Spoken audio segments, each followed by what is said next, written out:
We were very excited because we got married April 25th of '09, so we've been married for about 6 months when we got pregnant. So it was very exciting because we were just got married, we were in a home. Everything was going? Yeah, going as planned. It's just going along as we thought it should. It was a Thursday afternoon, I'll never forget. I was sitting on the exercise ball. I had a lot of problems with my hips towards the end, and I was watching TV, and I kind of stood up and kind of felt something. I was like, is that my water breaking? And so I went outside and I opened the door and I said, Scott, I think my water broke. And he was like, what are we gonna do? Like, are we okay? It's time to go? It's time to go? You wanna go now? I'm like, no, it's okay. We started timing the contractions. My body was doing naturally what it was supposed to be doing. I was going into labor. So we went to bed that night, and the next morning... She went to bed that night. Yes. I was up all night. Every hour I nudged him and told him I was having a contraction, so he timed it. Luckily, the hospital's not even 5 minutes away, so we had a quick little drive to the hospital. It was about 3:30 in the morning. I felt like I needed to push, so the nurse, she's like, okay, you go ahead and push. I started pushing, and the nurse comes over and checks me, and she's like, oh yeah, you're fully dilated, the baby's right there. So we called the doctor, and the doctor came in, and we delivered her. She put her on my chest and and Scott cut the cord. Mm-hmm. I was just in another world at that moment. I had just had a baby, and I was just kind of like, oh my goodness, like, gosh, like, I just had a baby, I'm a mom now. And they took her over, the doctor, she said, we're gonna take her over here, and try to clean her up a little bit. And she noticed her stomach was a little swollen and maybe had some fluids inside. So they took her over to the side, cleaned her up, tried to suction her, get some fluids out, and her heart rate started dropping. And they gave her some medicine to increase that. It came back up a little bit, it wasn't too strong though.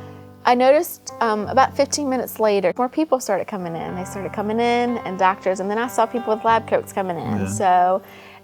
The doctor was very clear about telling me what was going on. She told me that they were having trouble getting her to breathe. She had a little bit of fluid. Her heart rate was dropping. I was actually standing by, beside her when they took her over to the table to work on her. And as soon as all those people started coming, I knew I needed to get out of the way. And so I just remember running down the hallway to the waiting room where her family was, and parents were out there, and I told them what was happening, and they all came around, and we all started praying, and ran back in. And they told me, we're going to move her over to the NICU now, where we're going to intubate her and put a breathing tube in. We're going to try to get her to breathe on her own. And then every step of the way, she was back and forth from the NICU to my room to tell me what was going on. And she came to me and just said that there was nothing else they could do, and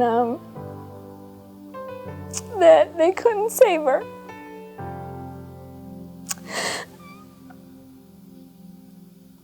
And I just didn't know what to do. I just screamed. I just lost my baby, just like that. And first, all this stuff went through my head. Why can't you fix her? Why can't you do surgery? What is wrong with her? Like, I wasn't comprehending what they were saying. And so all the family just came rushing in that was out there. We just all sat there in just astonishment and shock. And our families are very strong Christians. We all believe in God, and we all believe that He has a purpose, but we were all stunned because we had no idea. We had no warning. We didn't know problems during the pregnancy, and there was nothing that told us this was going to happen. I had the nursery ready. I washed clothes for her. We had our diaper bags packed. We were ready. We were new moms and dads, and we were ready. We had the car seat in the car ready to take her home, and we couldn't. So we held her when she was alive, and she was brain dead though. I asked her if I could show her off, just like any other mom. I feel it helped heal my family. Every family member held her. Every family member hugged her and kissed her and saw her and saw who she was. She had Scott's nose and she had my eyes, and she had his little pinky toe all curled up. The lungs couldn't fully develop, and that's why she had complications breathing. When we were at the hospital, the doctor said the liver and spleen had enlarged, and that it had grown up into where her lungs were supposed to be developing. She explained to me and Jean that there's nothing that she did or I did or anything that would have caused it. It was something that was really unexpected, and even the doctors, can't really explain why it happened. I was just so mad. I was just like, why did this happen to us? I would just cry and I would scream and I would just get mad, and I would go to her cemetery every day. And that was a healing process for me. That's how I felt like I grieved. Some days I was happy she was with Jesus. Some days, I was mad she wasn't with me. I actually like to work. So, I built a memorial garden for her just because I felt like that's something that I could do for her. And, I have, like now, the memories that come up, it's just, you take time to cry. It's okay to cry. Just because you're a guy doesn't mean that you're not allowed to cry. And,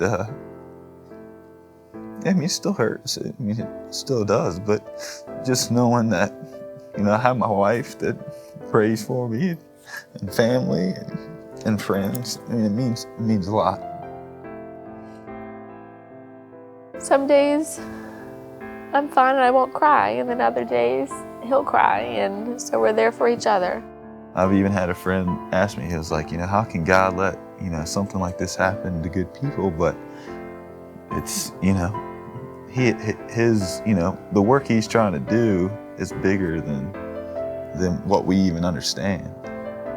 It just helps us to trust him more, and, we are going to continue to have children.